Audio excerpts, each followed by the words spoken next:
The Twin Cities Metro is growing, and nowhere is that more clear than in the northwest part of Plymouth. Today on CCX News, we have a special report on the school district with the state's largest high school. The influx of new homes has pumped more students into Wayzata schools, and district officials say even more are on the way. Meanwhile, some parents are doing their best to stop the growth. Across the road from the Hollydale Golf Course in Plymouth are the sights and sounds of progress. These construction crews are hard at work on a project known as the Villas at Timber's Edge, a collection of luxury homes priced between $500,000 to $700,000. Very frustrating. And Shelley Bechtold has a front row seat for the action. It's constant construction. They start their trucks at 6:30 or 6:45 in the morning, and they go until sunset or after, Monday through Saturday.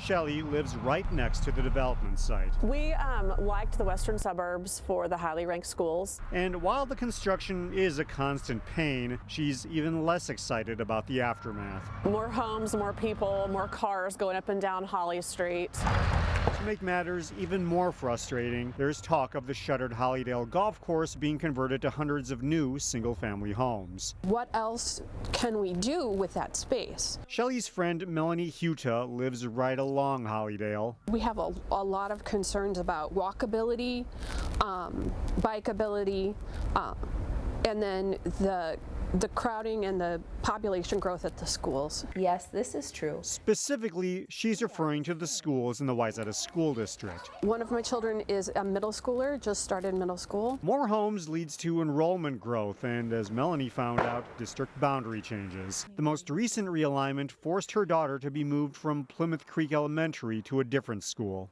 I think that the school did a very good job of trying to bring those kids in and make them feel welcome, but it's still very disruptive to the kids. There's anxiety about losing friends that they've already developed. It's one of the many reasons why Melanie and Shelley are trying to take a stand and prevent Hollydale from becoming Plymouth's next epicenter of single-family home construction. There's growth, and then there's growth that's just unreasonable, and I think we're getting to be at that tipping point. Whether Shelley and Melanie succeed in their efforts to preserve the Hollydale Golf Course's green space remains to be seen. But officials from the Wayzata School District say the growth in the northwest part of Plymouth is inevitable. We spoke to the woman who's helping the district manage that growth. Passing time at Wayzata High School is hectic, with more than 3,600 teenagers frantically trying to get from point A to point B. But such is life at Minnesota's largest high school, and district officials only expect the enrollment to grow. The last 5 years, we've seen about 1,800 new students, and we're expecting about that pace or slightly more for the next 5 years. Kristen Tollison is Wayzata's Director of Administrative Services. It's her job to meet with all of the city leaders and developers in the area to ensure that the district is ahead of the game. And we work really hard with them to partner so that when those houses are developed, we're ready to respond and educate the children.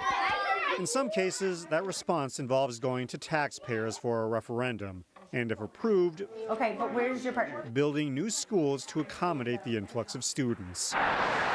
Much of the district's growth is happening in northwest Plymouth, and in the past 3 years, Wayzata has built Meadow Ridge Elementary, added on to it about a year and a half later, and then built North Woods Elementary in 2019. It's very exciting, and we regularly say it's a good problem to have. It's much more fun to be a part of a dynamic growth, although we've been doing it for quite a while, and that certainly comes with its stressors. What am I holding in my hand? Case in point, once the students at Meadow Ridge and North Woods finish 5th grade, they would flow to Central Middle School. The district is now conducting a facilities study to determine whether the building can handle all of those students. We'll look at the projections, and then we will probably go through a process with our community that talks about, do we add on? If so, where do we add on?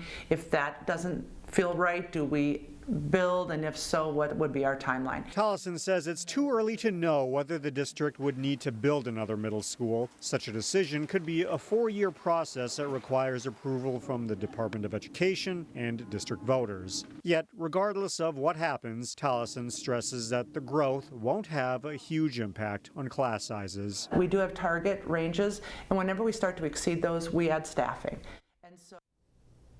At the district's newest elementary school, Northwoods, officials say it won't be long before enrollment reaches capacity. Which one has more, blue or orange? These kindergartners have years to go before they move on to college. 2021. But by the time they graduate high school in 2032, Northwoods Elementary and the surrounding community could look significantly different. The school needed to be built because the current elementary school populations in this area of the city were really ballooning up. Jenny Berg is the principal of Northwoods. She says enrollment during this inaugural school year You got it. currently sits at 570 students. But with all the new home construction in the area, and possibly more on the way, That happens. she expects enrollment to reach 850 students in the coming years. Yep. I'm anticipating, I don't know what the predictions are yet for next year, but we are built with the intent to grow. So we have extra classrooms at every grade level right now, anticipating that that would happen. My dear friends. For now, the focus is on building a culture where the students enjoy learning and feel like they belong. Our school supports each other. We support our students and support our teachers. We support everybody in a way that makes us feel much smaller than a big district you would think would have. According to population estimates by the Metropolitan Council, the city of Plymouth is projected to grow by more than 7,000 people by the year 2040. Thanks for watching CCX News, everyone.